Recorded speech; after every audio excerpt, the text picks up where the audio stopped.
Ireland, যেখানে পাহাড়, নদী আর প্রকৃতি মিলে পৃথিবীর ভূস্বর্গ তৈরি হয়েছে। কিন্তু ছবির মতো সুন্দর দেশটির একটি আশ্চর্য বৈশিষ্ট্য আছে, এখানে একটাও সাপ নেই। বিশ্বাস করতে কষ্ট হয়, তাই না? কেন এই সবুজ দেশটি সাপমুক্ত তা নিয়ে বহু মানুষের কৌতূহল। এ প্রশ্নের উত্তর খুঁজতে ঘুরে আসতে হবে আয়ারল্যান্ডের পুরনো ইতিহাস থেকে।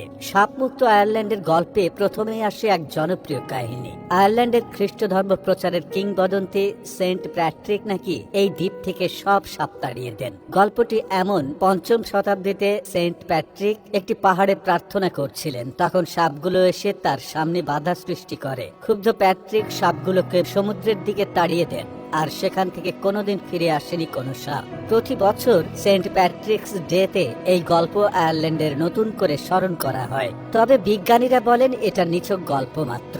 সাপমুক্ত আয়ারল্যান্ডের আসল রহস্য লুকিয়ে আছে কয়েক হাজার বছর আগের প্রাকৃতিক ইতিহাসে। বিজ্ঞানীরা বলছেন আয়ারল্যান্ডের সাপের অনুপস্থিতির আসল কারণ বরফ যুগ এবং দ্বীপটির ভৌগোলিক অবস্থান। আজ থেকে প্রায় 10,000 বছর আগে উত্তর ইউরোপ ও আয়ারল্যান্ড পুরো বরফে ঢাকা ছিল।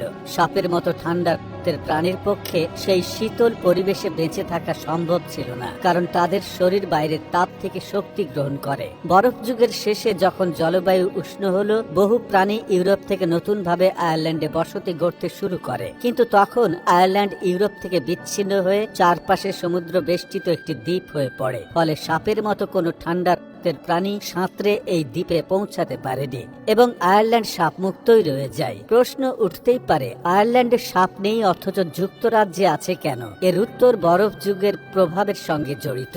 বরফ যুগের শেষের দিকে যুক্তরাজ্য ও আয়ারল্যান্ড সাময়িকভাবে ইউরোপের সঙ্গে যুক্ত ছিল।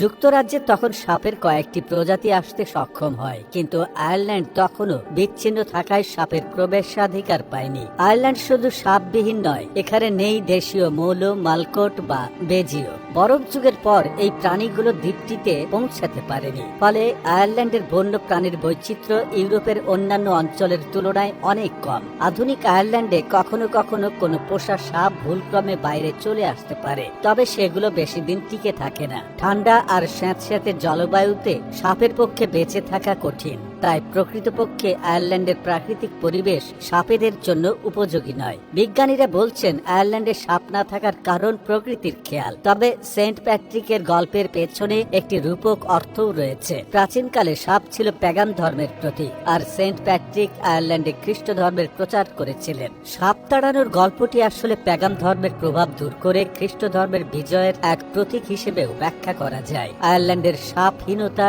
অনেকের কাছে এক বিস্ময়ের ব্যাপার। পর্যটকরা এখানে নিশ্চিন্তে প্রকৃতির সৌন্দর্য উপভোগ করতে পারেন। কোনো পাহাড়ের গা বেয়ে হাঁটতে বা মাঠের সবুজ গালিচায় বসতে করার কোনো কারণ নেই। প্রকৃতির এই বিশেষ মেলবন্ধন একদিকে আয়ারল্যান্ডের জন্য অনন্য সৌন্দর্য সৃষ্টি করেছে, অন্যদিকে এটিকে দিয়েছে রহস্যময় এক রূপকথার আবরণ।